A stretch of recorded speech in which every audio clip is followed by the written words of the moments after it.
नमस्कार दोस्तों, सर्वे भवन्तु सुखिनः के एक नए एपिसोड में मैं आपका हार्दिक अभिनंदन करता हूं, स्वागत करता हूं। दोस्तों, आज के एपिसोड में मैं कहानी की चर्चा करने जा रहा हूं। हम सब जानते हैं कि जहां चाह वहां राह, और हमारे बड़े बुजुर्ग सब लोगों ने यही बताया है कि अगर किसी चीज़ की चाह हम अच्छे से करें, सिंसियरली करें, तो कोई न कोई राह जरूर ही निकल जाता है।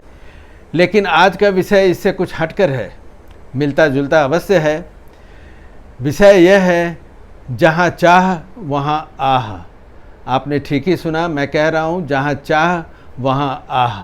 दोस्तों, हमारे पुराने शास्त्रों में एक कहानी की चर्चा है कि जब सृष्टि की रचना हुई तो उसके साथ ही ब्रह्मा जी ने एक स्त्री की रचना की, और जब वह स्त्री का सृजन हुआ तो वह ब्रह्मा जी के सामने आई और उसने कहा ब्रह्मा जी से, मैं कौन हूँ, आप बताएं, आपने मेरा निर्माण किया है। ब्रह्मा जी ने कहा, तुम आह हो। उसने पूछा, मुझे क्या करना है, मैं कहाँ रहूँगी। ब्रह्मा जी ने कहा, धरती पर जाओ, तुम्हें वहीं वास करना है।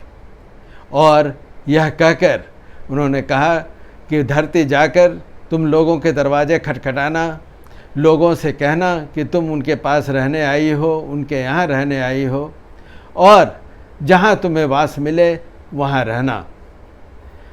कुछ दिनों के बाद एक दिन आह वापस ब्रह्मा जी के सामने आ खड़ी हुई। बहुत विचलित थी, बहुत परेशान थी।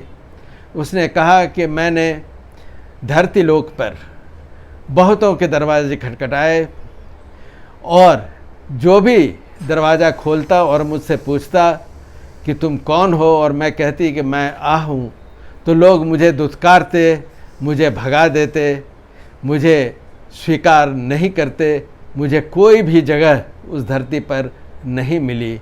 इसीलिए मैं आपके पास लौट कर आई हूँ कि मैं करूँ तो क्या करूँ। ब्रह्मा जी ने कहा, इसकी अपेक्षा मुझे थी, तुम चिंता मत करो, मैं इसका निवारण करूँगा। और उन्होंने आह को एक नया आवरण दिया, एक यूँ कहें कि एक नई साड़ी पहना दी। और ब्रह्मा जी ने कहा कि ये जो नया आवरण है वो चाह का है, मतलब अब तुम आह नहीं, तुम चाह बन गई हो। तुम हो तो आह, लेकिन इस नए आवरण के कारण तुम्हें लोग चाह के रूप में जानेंगे। अब तुम जाओ, पुनः प्रयास करो, देखो तुम्हारे साथ क्या होता है। आह चाह बनकर जब धरती पर आई और जब दरवाज़ा खटखटाया, लोगों ने पूछा तुम कौन हो। उसने कहा, मैं चाह हूँ। तो लोगों ने उसका भव्य स्वागत किया, गले लगा लिया, अपने से चिपका लिया, अपने घर में जगह दी।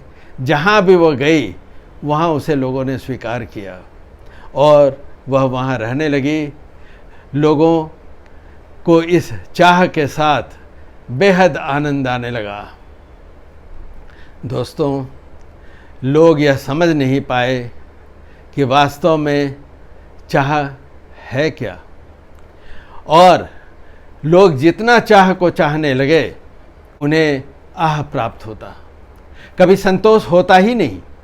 जितना चाह करते उतना आह करते, उतने तकलीफ भोगते, उतना फ्रस्ट्रेशन भोगते। चाह के कारण उन्हें क्या मिलता, तो सिर्फ आह। दोस्तों, अगर हम चाह पर नियंत्रण रख सकते, चाह एक धोखा है और हम सबों को इस धोखे से बचने की आवश्यकता है। हम जितना चाह करेंगे हमारे जीवन में उतना ही फ्रस्ट्रेशन होगा, दुख होगा। इसीलिए दोस्तों, चाह का असली रूप आह भी हो सकता है। इसका ध्यान हमें रखने की आवश्यकता है, तभी जीवन में शांति, खुशहाली हो सकेगी। इस अंक में इतना ही। नमस्कार।